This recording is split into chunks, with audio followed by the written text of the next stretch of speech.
மதுவிலக்கை அமல்படுத்த கோரி திமுக கூட்டணி கட்சியான மனிதநேய மக்கள் கட்சி சார்பில் போராட்டம் அறிவிப்பு. மாவட்ட தலைவர் ஜாகிர் ஹுசேன் தலைமையில் நடைபெற்ற இந்த செயற்குழு கூட்டத்தில் மாநில துணை பொதுச் செயலாளர் யாக்கூப் கலந்து கொண்டு சிறப்புரையாற்றினார்.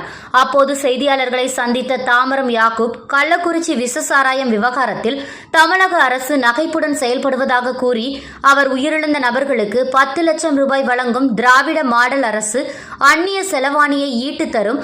வெளிநாடு வாழ் தமிழர்கள் உயிரிழந்தால் அவர்களுக்கு 3 லட்சம் கொடுப்பதாக குற்றம் சாட்டினர்.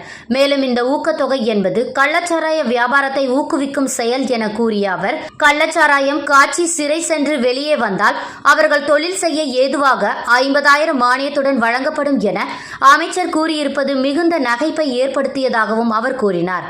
மேலும் பேசிய அவர், அரசியல் லாபத்திற்காகவே எதிர்க்கட்சிகள் உண்ணாவிரத போராட்டத்தை நடத்தி வருவதாக குற்றம் சாட்டினார்.